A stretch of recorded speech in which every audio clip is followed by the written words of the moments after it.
to Krishna's as Delhi. I am Krishna Kumar and today I am going to discuss with you about how to write answer. Basically, in this session, we are going to understand about how to write answer related to topic number 1.4 of first paper anthropology, and this topic is related with the human evolution.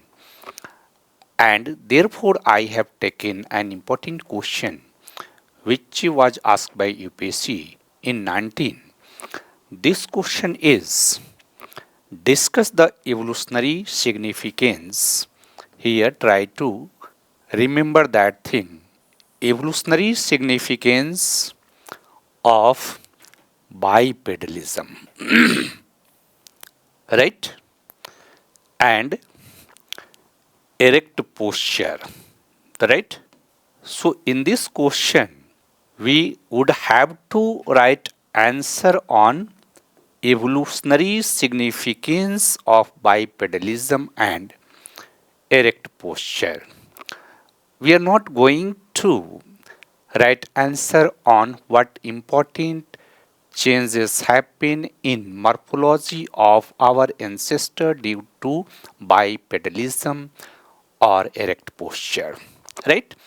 In our syllabus, if you observe your syllabus, you find that in our syllabus that is mentioned what is the significance, what is the application of bipedalism and erect posture for our ancestor in the course of human evolution, right?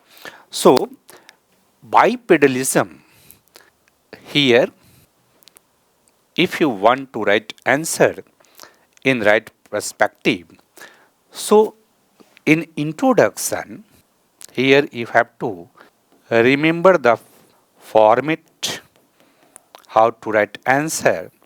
So in introduction, you can write bipedalism is the product of human evolutionary process which is known as a hominization, right?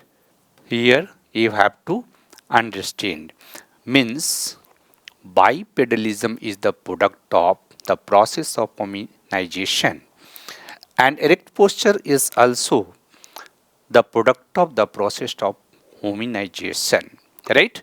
So what is the significance? Our main question is that what are significance, evolutionary significance of bipedalism and erect posture or upright posture?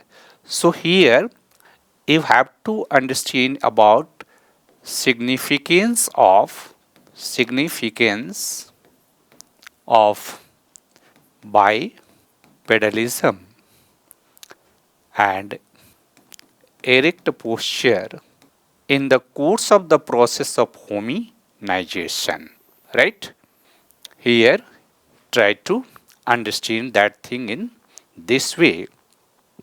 So what are important points here you should have to mention when you try to write your answer, because points are very important for writing your answer.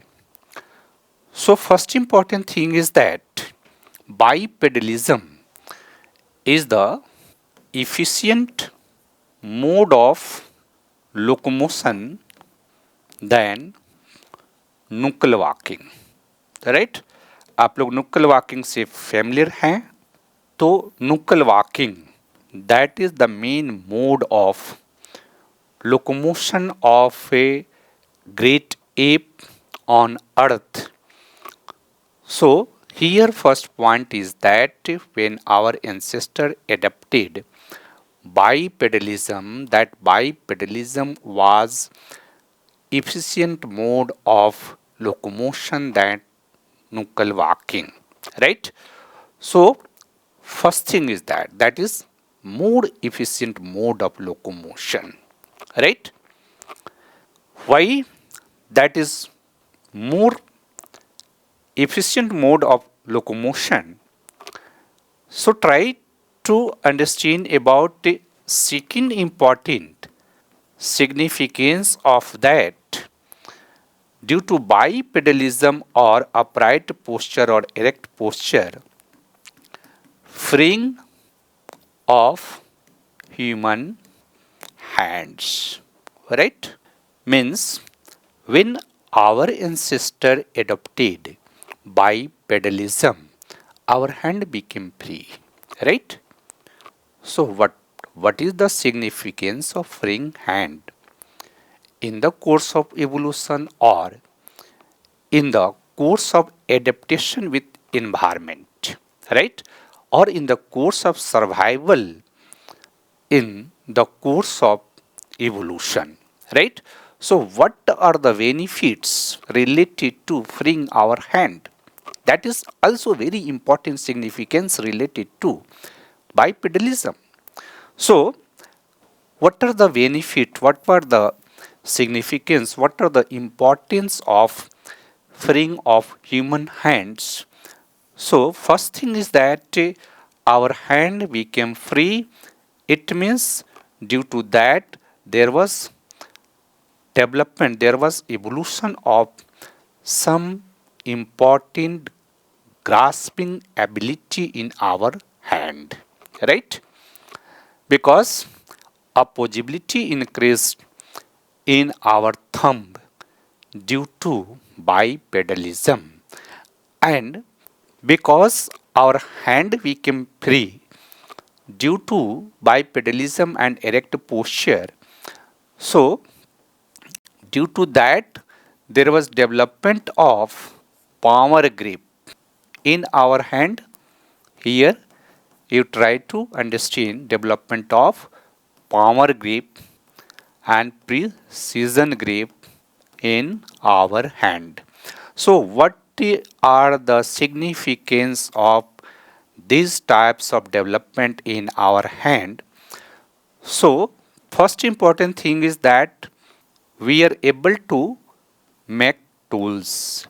Means tools making was directly related with bipedalism and erect posture and upright posture, because our hands became free, right? So that is important benefits. We are able to make tools. Before that, what happened? When our ancestors were doing knuckle walking, right? So they were using their hands for locomotion purpose, right? Now we are not using our hands for locomotion purpose. So tool making started, and tool making started. So food supply, here you have to understand, when our ancestor started bipedalism and erect posture, so food supply increased due to bipedalism and erect posture. How it was possible? So before that, when our ancestor or non-human primates, basically chimpanzee, did knuckle walking, so they mainly doing scavenging, right? Here you have to remember, they mainly doing scavenging. But when our ancestors started tool making, they started hunting and food gathering. That was very important for increasement of food supply in our ancestor, because when we study about the fossils remains of Homo habilis, we find that Homo habilis was tool maker and tool user, right? Australopithecus was mainly tool user, but Homo habilis was tool maker and tool user both, right? So food supply was increased due to bipedalism.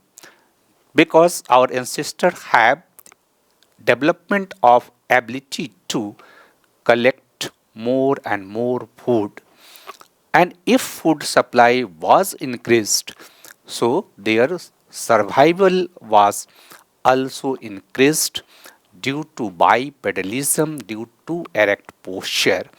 Try to remember about that important concept, right?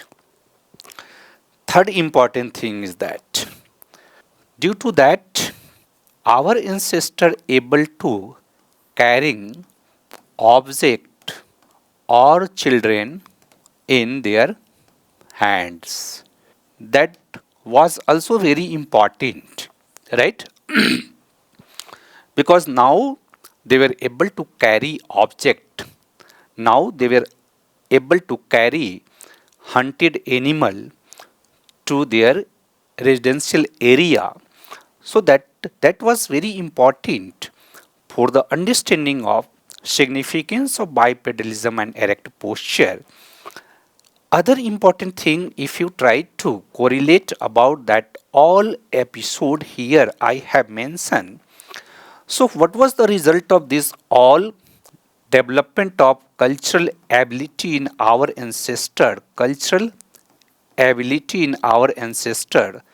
So what is the significance of that cultural ability?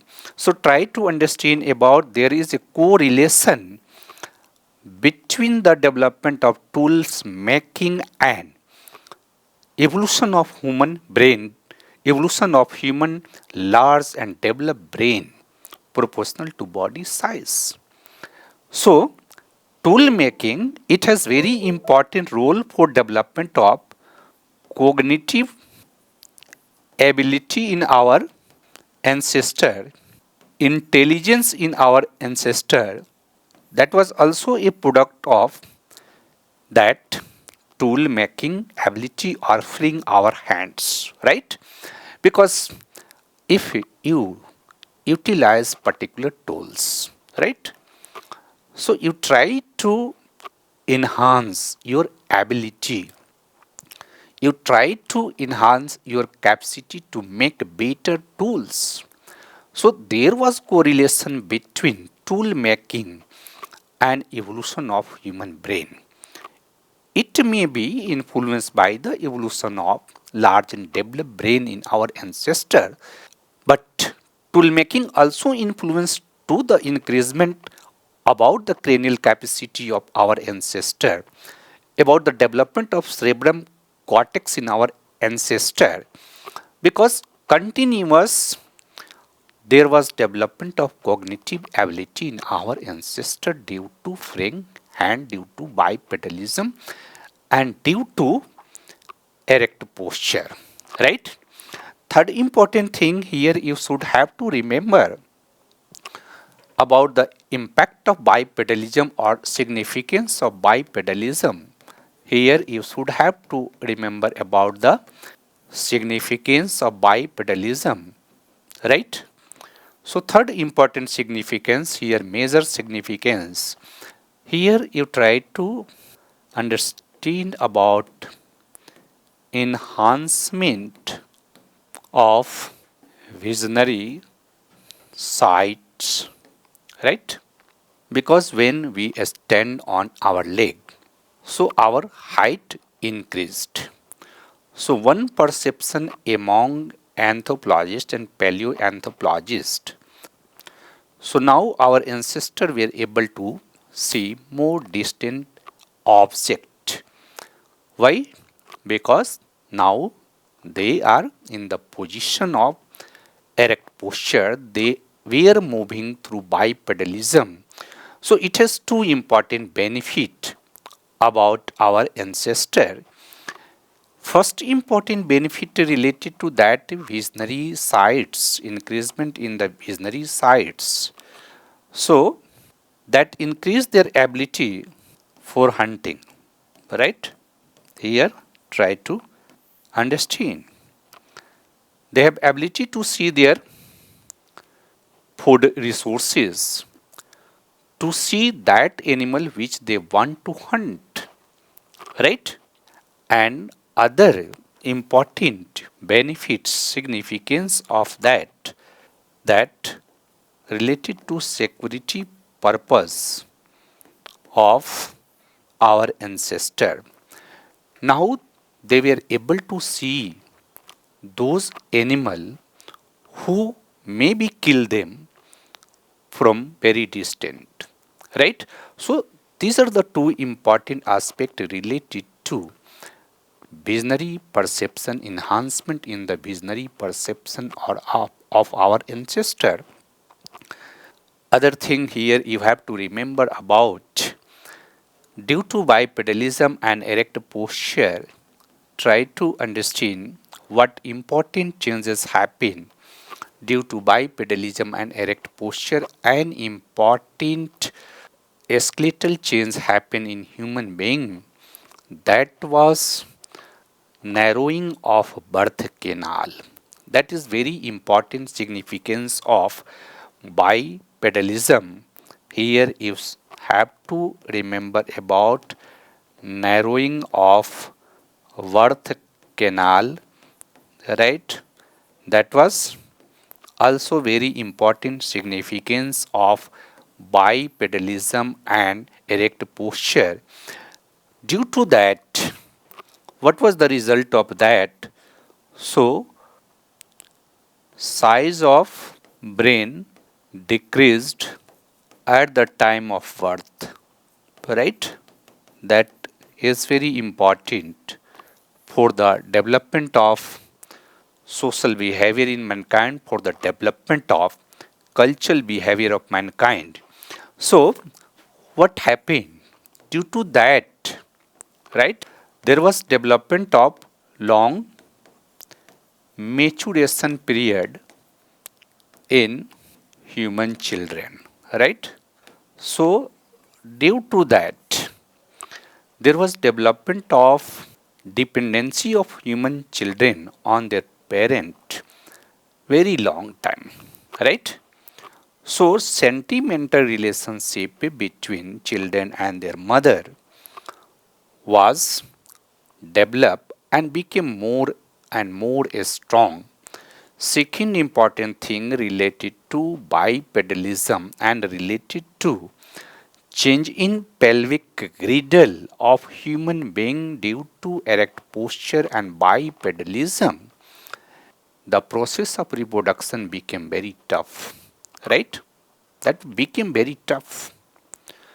So some anthropologists believe that due to bipedalism and erect posture, there was development of permanent relationship between male and female, because dependency of female was increased on their male partner in the period of pregnancy or after reproduction. So male female relation that day was developed due to bipedalism, due to erect posture, and it has very important role for the development of culture, development of social relationship between human being, because that was happening. So social grouping became very strong, right? And therefore that community life developed in human being due to that important changes, which is the product of bipedalism and erect posture. Other important thing here you have to remember, due to bipedalism and erect posture, there was important changes happen in human morphology, human skeletal. You can see from foramen magnum, a spinal column, pelvic, femur, tibia, foot, and hand, right? So all changes happen in human body due to bipedalism and erect posture. So center of gravity, that is very important. Center of gravity that came under two legs, right? And therefore we are able to move very efficiently through bipedalism, through erect posture. So, our locomotion pattern became very efficient due to the change occur in human body through bipedalism and erect posture. Other important thing here you have to remember that when our ancestor follow quadrupedal locomotion means these types of locomotion and these types of locomotion. So try to understand about the exposure of sun, right? So in this situation when our ancestor follow quadrupedal locomotion, so they have more exposure of sun, but when we follow bipedalism and erect posture, therefore there was decreasing amount of sun exposure on human body, right? This is also very important. But second thing also you can understand about less exposure through earth radiation, right? Two important thing here. One, in on our body there is a less sun exposure, and in our body when we follow bipedalism there is less exposure through earth radiation. So both are beneficial for survival of human being, and therefore bipedalism and erect posture are very important for the development of human characteristic and for the development of ability to survive through our cultural characteristics as well as biological characteristics. One important thing here also you should have to remember, some anthropologists propose that due to erect posture and bipedalism there was rapid development of human brain, evolution of human brain, and therefore when human started hunting through utilization of fire, there there may be development of ability to communicate through language. So evolution of ability to communicate through language is also associated with bipedalism and erect posture. So these are the important significance of bipedalism and erect posture. On the basis of that, you are able to write your answer in right perspective. Thank you.